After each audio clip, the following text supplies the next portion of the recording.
ways na dapat alam mo kung marami kang competitor sa lugar ninyo. Marami ka bang competitor sa lugar ninyo? Dumadami at sumisipol pa ba ang mga bagong laundry business sa lugar ninyo? Well, kung marami kang competitor sa lugar na ito ninyo at gusto mong maging mas ahead sa kanila, kailangan alam mo yung 4 na bagay na ito. Panoorin at tapusin mo ang video na to. Hi there, I am Joy Cinco, your Ka-Laundry partner. I am here to share to you my knowledge, skills, and journey owning a laundry business.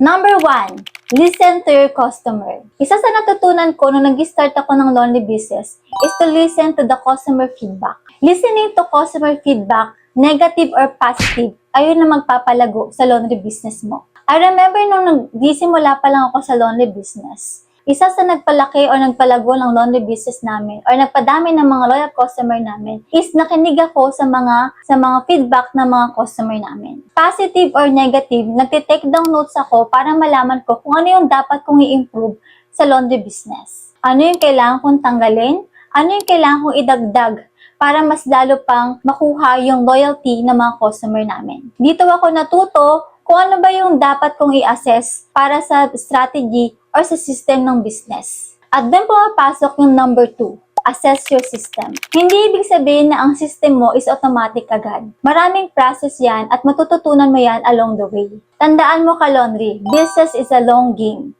The more na magtatagal ka sa business, the more na magsasucceed ka. Isa sa pinaka-importanting bagay sa laundry business is ang pag-aayos ng system sa laundry business mo. Para at the same time, kung may mangyaring problema, lalong-lalo na sa mga customer, is alam ng mga staff mo kung ano yung dapat nilang gawin. Kasama rito yung rules and regulation na kailangan mong ipatupad sa laundry business mo. From opening, operation, process, hanggang sa delivery. And number 3, you have to compute your break-even points. Kung marami kang competitor sa lugar ninyo, may tendency talaga na nahihina yung sales mo. Pero, meron na isang technique na kailangan mong malaman para kahit mahina yung sales, on that month, mako-cover pa rin yung expenses sa laundry business mo. Kailangan mong malaman kung magkano yung sales na target mo everyday, pag ilan yung volume na kailangan everyday, para ma-cover mo expenses mo every month. At importante din na malaman mo or ma-monitor mo yung cash flow ng business mo. At take note, kailangan positive cash flow ka. There are instances na magne-negative cash flow ka.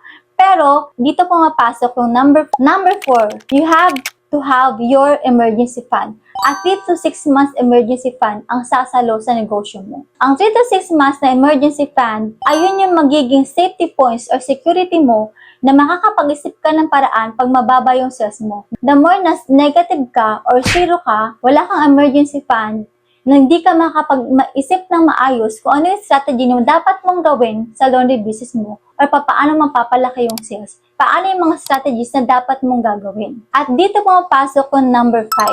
Siyempre, meron ka ng security or tinatawag natin na emergency fund. That's the time na meron ka ng time na makapag-isip kung ano yung dapat na gawin mo innovation para sa business mo. Kasi remember, kapag negative cash flow ka, wala kang emergency fund, that's the time na magkakaroon ka ng mga utang. Which is na dapat hindi ka magkakaroon nun dahil sobrang sakit sa ulo niyan. You have to innovate or adapt changes. Sabi nga, changes is the only permanent in this world. You have to keep improving, hindi naman kailangan agad-agad.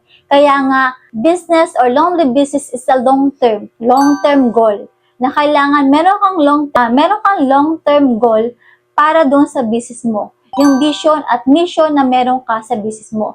At that time, makakapag-isip ka ng mga innovation. Hindi naman kailangan na innovation is automatic siya or digital siya. Pwedeng innovation, pwedeng manual siya. Pero malalaman mo yan along the journey. For more tips, advice about laundry business, join Ka-Laundry Partner Community and you can follow me, Ka-Laundry Joy Cinco.